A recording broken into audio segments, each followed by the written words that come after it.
राज दरबार में गरीब तुलसीदास की बेटी का स्वयंवर चल रहा था। किसी राजकुमार ने माधवी को चांदी में, तो किसी ने हीरो में, किसी ने सोने में, तो किसी राजकुमार ने बेशकीमती पन्नों में तोला। प्रस्ताव के मुताबिक मैं ये शर्त जीत चुका हूँ, क्योंकि मेरा पलड़ा सबसे भारी था। तो कहो माधवी, तुम्हें मुझसे विवाह करना मंजूर है ना? जरा ठहरिए राजकुमार, अभी अंतिम और 5वें राजकुमार बाकी हैं। अंत में राजकुमार वीर आगे बढ़ते हैं। उधर गरीब पिता तुलसीदास चिंतित था। वेदनाओं भरे हृदय से पिता विनती कर रहा था, हे शिव शंभु, बस किसी तरह ये अंतिम राजकुमार इस पड़ाव को पार कर जाए, वरना मेरी फूल सी बच्ची ताउम्र बिन ब्याही रह जाएगी। राजकुमार वीर माधवी को तराजू में ना तोलने के बजाय इनकार कर देते हैं। रुक क्यों गए राजकुमार वीर, आगे बढ़िए और अपने कीमती रत्नों से बाकी राजकुमारों की तरह आप भी चाहे तो मुझे सोने चांदी में तोलकर अपनी दौलत का बखान कर सकते हैं। नहीं माधवी, तुम मेरे लिए अनमोल हो, इसलिए तो मैं इस हीरे जवाहरात सोने चांदी में नहीं तोलना चाहता।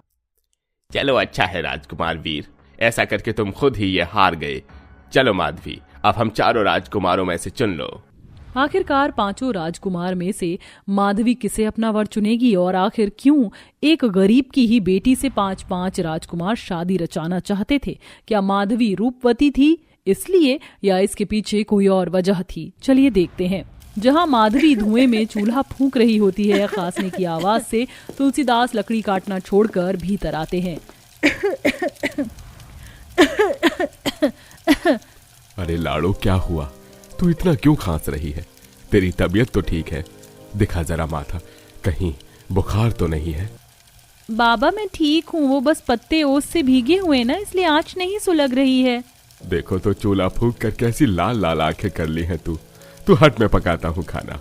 गरीब तुलसीदास को इतना परवाह करते देखकर कस्तूरी कहती है, दोनों बाप बेटी का हाल एकदम ऐसा है जैसे राजा की जान तोते में बसी हो। अब माटी के चूल्हे पर खाना बनाने में धुआं तो होगा ना, बनाने दो बिटिया को खाना।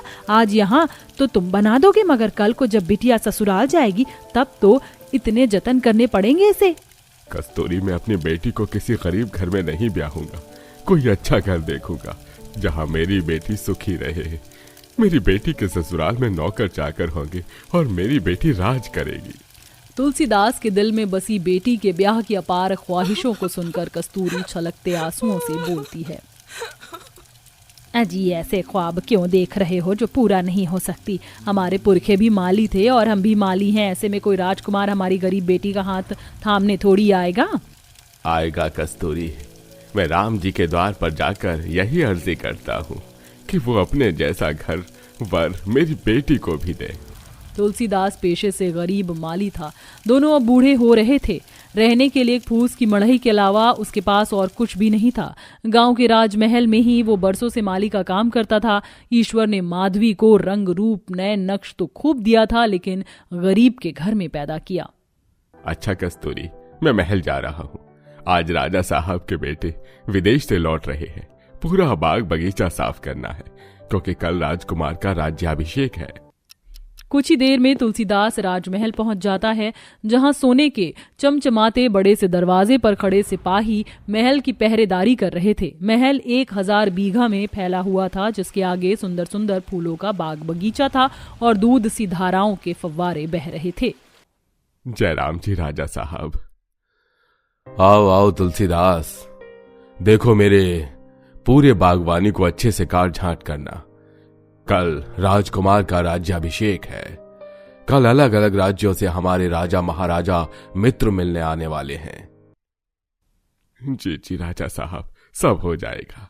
थोड़ी ही देर में राजकुमार वीर आ जाते हैं। दास दासियां फूलों से उनका भव्य स्वागत करते हैं। प्रणाम पिताजी, कैसे हैं आप? तुम्हें देखकर बहुत खुश हूं वीर। अब तो आप हमारे कंधे तक को छू रहे हैं, अर्थात अब आप विवाह के योग्य हो गए हैं। वीर को देखते ही तुलसीदास मन में अपनी बेटी के लिए सपने संजोने लगता है। लंबा चौड़ा कद, सुंदर सा मुखड़ा, बातों में भी कितनी मिठास भरी है। कोई कह ही नहीं सकता देखकर राजकुमार इतने सालों तक विदेश रहकर आए।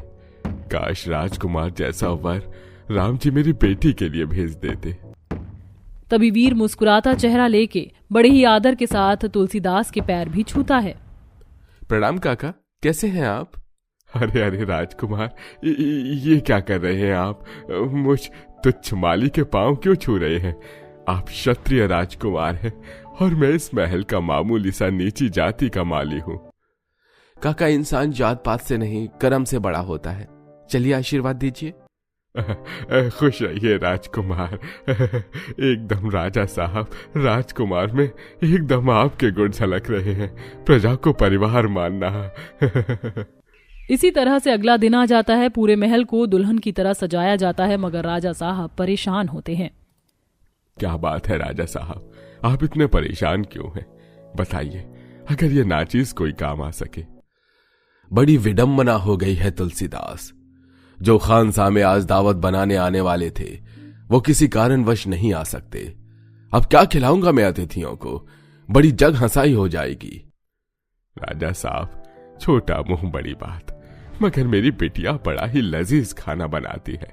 साक्षात देवी अन्नपूर्णा का वास है उसके हाथ में। आप अगर कहें तो बुला लूं। हाँ, फौरन ही बुला लाइए। कुछ ही देर में माधवी बावर्ची खाने में आकर खाना बनाती है। दूसरी तरफ वीर के चारों दोस्त, जो कि राजकुमार थे, सम्राट, अनिरुद्ध, रंजीत और प्रताप भी आते हैं और धूमधाम से राज्याभिषेक के बाद दावत शुरू होती है। पांचों राजकुमार को दावत परोसने की जिम्मेदारी माधवी को मिलती है। तभी पांचों राजकुमार उसे पहली दफा देखते हैं। अरे यार, ये लड़की है या अप्सरा? ये तो बला की खूबसूरत है। झील सी आंखें, दूध सा गोरा बदन और बाल भी कितने लंबे हैं। अरे राजा सम्राट अगर खूबसूरती से नजर हट गई तो जरा उसके कपड़े भी देख लेना। वेशभूषा से दासी लगती है। हाँ, मगर रूप तो महलों की रानियों को टक्कर देने वाली है। किसी का भी ईमान डोल जाए। मैं तो इसे अब अपनी रानी बनाऊंगा। इस ख्याल को अपने दिमाग से निकाल दो राजा रणजीत, क्योंकि ये रानी तो बनेगी मगर राजा अनिरुद्ध की। जहां चारों घमंडी राजा गरीब माधवी को अपनी रानी बनाने की चर्चाएं कर रहे थे, राजा वीर चुपचाप थे। वो केवल एकटक माधवी की सादगी को निहार रहे थे। चल यार, थोड़ा इससे मस्ती मजाक करते हैं। अरे ओ दासी, जरा इधर आओ, हमारी थालियां खाली हैं। जी कहिए राजकुमार, क्या दूं आपको? शाही सब्जी, पूरी या बालूशाही मिठाई? वैसे मीठा खाने का दिल तो बड़ा था, लेकिन तुम्हारी चाशनी जैसी मीठी आवाज से पेट भर गया। हाय, सच में दासी, हम राजकुमार तो तुम्हारी कोयल जैसी बोली के कायल हो गए यारो। उन चारों राजकुमार का मस्तीखोर रवैया देखकर माधवी की आंखें भर आती हैं। देखिए राजकुमार, आप लोगों को दावत चाहिए तो लीजिए, वरना मुझे जाने दीजिए। अरे यार, ये तो नाराज होकर चली गई। कोई नहीं, मैं इसे मना लूंगा। अगले दिन पांचों राजकुमार अपनी अपनी ठाट बाट के साथ शादी का प्रस्ताव लेकर तुलसीदास के द्वार पर घोड़े पर सवार होकर आते हैं। तो कहो तुलसीदास, क्या मैं इस रिश्ते को हाँ समझूं?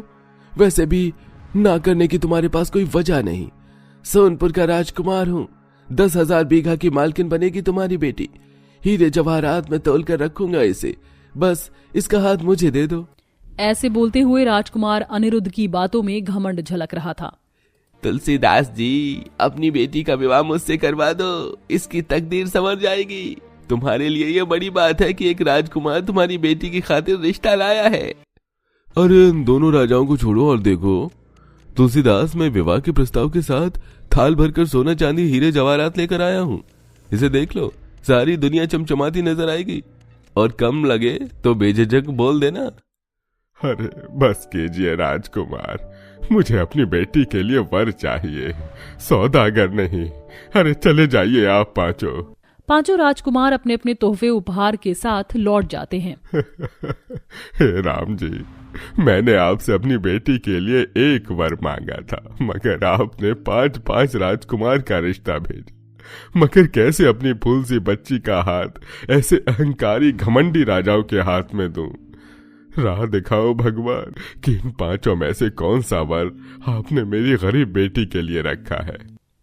ठहरिए राजकुमार, आप पांचों मेरे लिए विवाह का प्रस्ताव लेकर आए ना। मैं उसे स्वीकार करती हूँ, मगर मेरी एक शर्त है। कैसी शर्त? आप पांचों राजकुमारों में से जो राजकुमार मुझे सबसे बेशकीमती रत्नों में तोलेगा, मैं उसी से शादी करूंगी। कल राजकुमार वीर के महल में मेरा स्वयंवर होगा। हमें मंजूर है। अगले दिन साधारण जोड़ा पहनकर माधवी महल आती है। हे माता सीता, हे माता गौरी, आज इन 5 राजकुमार की अग्नि परीक्षा है। दया करना, इनमें से वही राजकुमार इस शर्त को जीते जिसने मेरे दिल को जीता है। 4 राजकुमार करोड़ों के रत्नों में माधवी को तोलते हैं और अंतिम बारी वीर की आती है। वह बगीचे से फूल लेके आगे बढ़ता है और माधवी को फूलों में तोलता है, जिसे देखकर 4 राजकुमार हंसी उड़ाते हैं।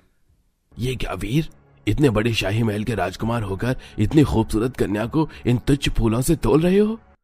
हाँ, क्योंकि हर पिता के लिए उसकी बेटी फूलों सी नाजुक होती है, और फूल ही ऐसा भेंट है जो भक्त और भगवान के बीच में भेदभाव नहीं करते। ये सबकी खातिर खिलते हैं।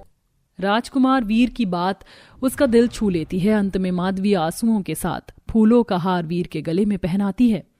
मैं इस प्रजा और माता गौरी को साक्षी मानकर राजकुमार वीर को अपने दूल्हे के रूप में चुनती हूँ, क्योंकि इन्होंने बाकी राजकुमारों की तरह अपने दौलत का बखान करते हुए मेरे और मेरे गरीब पिता के सम्मान को ठेस नहीं पहुंचाया। सिपाही, पूरे राज्य में जाकर ऐलान कर दो कि राजकुमार वीर और हमारी माधवी के विवाह में दावत खाने आए। अंत में धूमधाम और शानो शौकत से राजकुमार वीर तुलसीदास की बेटी को सम्मान पूर्वक विदाई करवाने घोड़े पर सवार होकर मढ़ई में लेने जाते हैं, और इस तरह एक गरीब बेटी का राजकुमार के साथ विवाह होता है।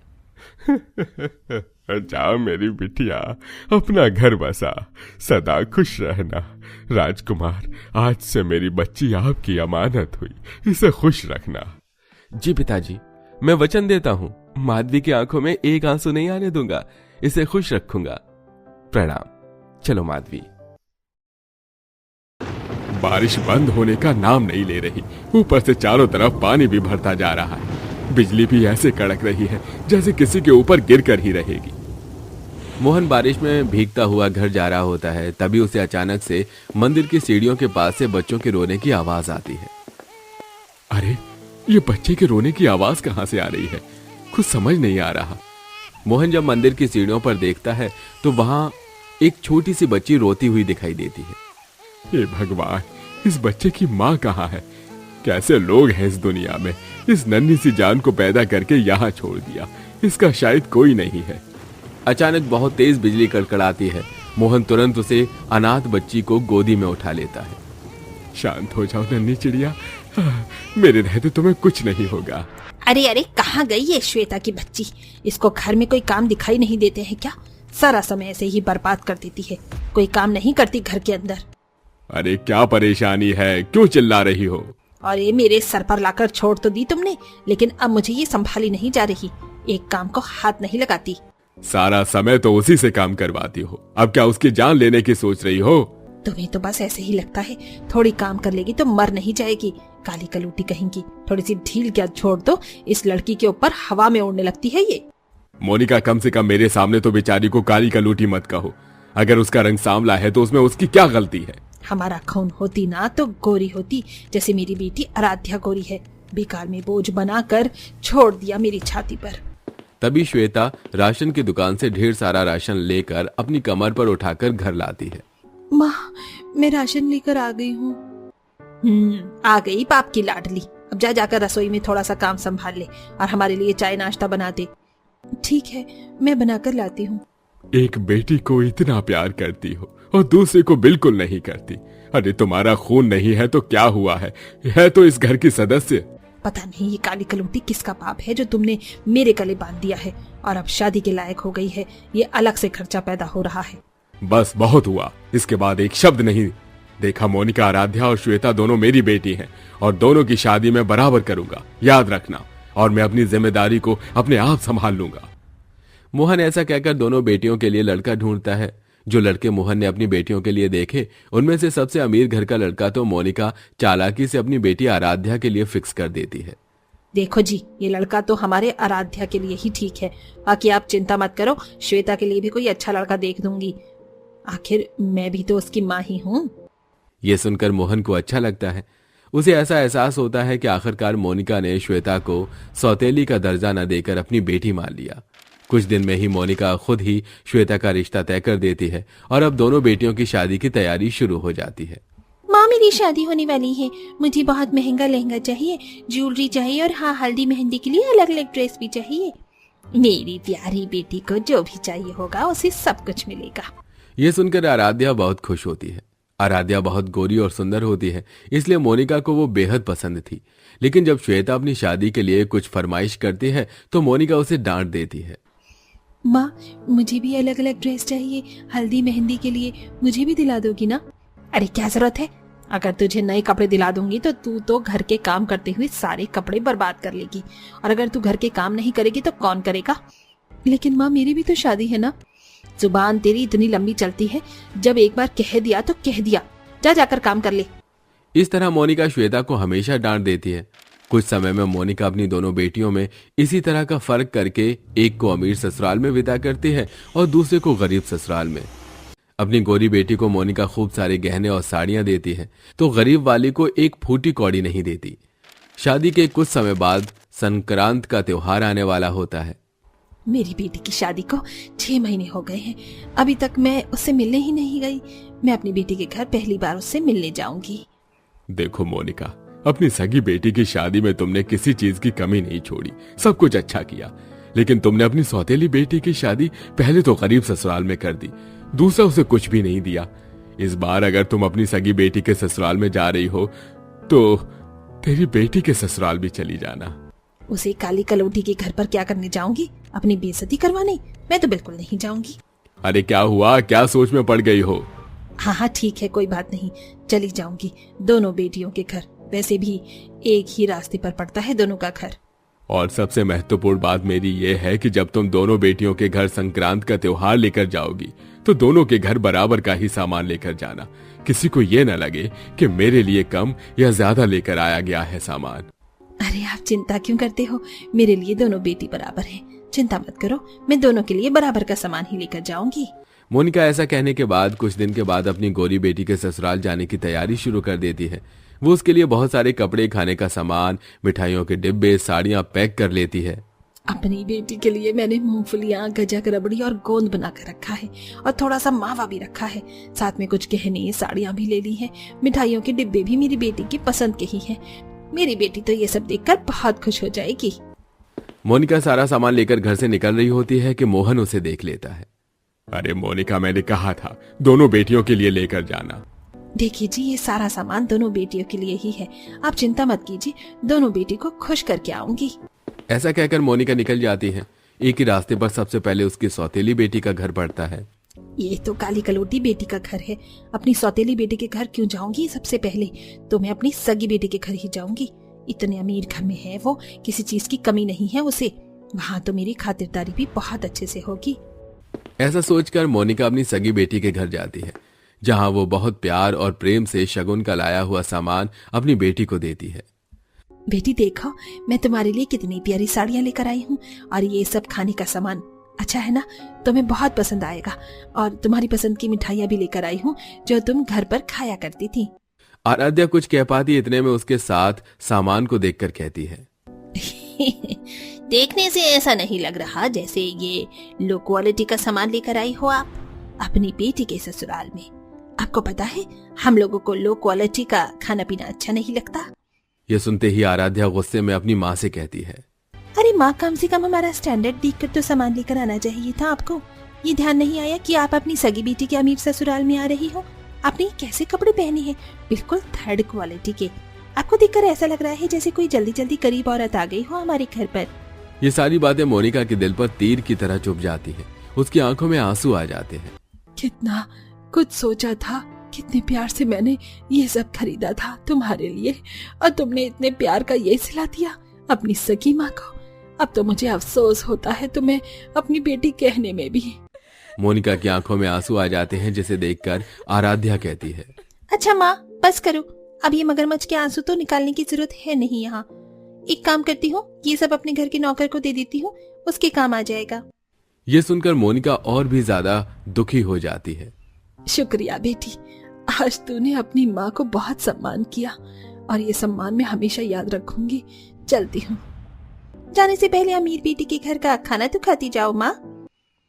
बस बेटी, मेरा पेट भर गया। मोनिका रोते हुए अपनी सगी बेटी के ससुराल से जाने लगती है। तभी रास्ते में उसकी सौतेली बेटी का घर पड़ता है। यकीन नहीं हो रहा, मेरी बेटी और उसकी सास ने मेरा जितना अपमान किया, आज तक सौतेली बेटी ने मेरा इतना अपमान कभी नहीं किया। जाने से पहले मैं उससे मिलकर जाऊंगी। जैसे ही मोनिका अपनी सौतेली बेटी के गरीब ससुराल आती है तो वो देखती है कि सौतेली बेटी को बहुत सी परेशानियों का सामना करते हुए गुजरना पड़ रहा है। सौतेली बेटी के घर में किसी भी चीज की सुविधा नहीं होती, लेकिन वो अपनी माँ को देखते ही बहुत खुश हो जाती है। माँ, आखिरकार आप मेरे घर आ ही गई। आपको देखकर मुझे बहुत खुशी हो रही है। माँ, आइए ना, यहाँ पर बैठिए, मैं अभी आपके लिए चाय नाश्ता बनाती हूँ। श्वेता अपनी माँ के लिए चाय और बिस्किट लाकर उसे देती है, जिसके बाद वो अपनी माँ से पूछती है, माँ, आज पहली बार आप मेरे घर पर आई हो, बताओ आपको क्या खाना है। मैं आपकी पसंद की सब्जी बनाऊंगी जो आप कहोगी। श्वेता का यह प्यार देखकर मोनिका की आंखों में आंसू आ जाते हैं। बस बेटी, तेरा प्यार देखकर मेरा पेट भर गया। आज मेरी दोनों बेटियों ने मेरा पेट बहुत अच्छे से भरा, लेकिन तुझसे मिलकर बहुत खुशी भी हुई और दुख भी हुआ कि मेरी ही गलतियों के कारण आज तुझे इतनी परेशानियों का सामना करना पड़ रहा है। आज मुझे पछतावा हो रहा है कि मैं अपनी सौतेली बेटी और सगी बेटी में इतना फर्क क्यों कर रही थी। काश ना किया होता तो अच्छा होता। ये सब सुनकर श्वेता की आंखों में भी आंसू आ जाते हैं। जो बीत गया माँ, उसे भूल जाओ। मेरे लिए तो आप मेरी माँ हो और सगी से बढ़कर हो। श्वेता अपने हाथों से अपनी माँ के लिए खाना बनाती है और उन्हें खिलाती है। इसी के चलते वो अपनी माँ की थोड़ी सेवा भी करती है, उनके हाथ पैर दबाती है। उसका ये प्यार देखकर मोनिका बहुत खुश होती है। अब वो अपनी सगी बेटी के ससुराल कभी नहीं जाती, वो हमेशा अपनी सौतेली बेटी के ससुराल आती है और उसे बहुत कुछ देकर जाती है। इसी के चलते वो अपनी गलतियों को सुधारती भी है।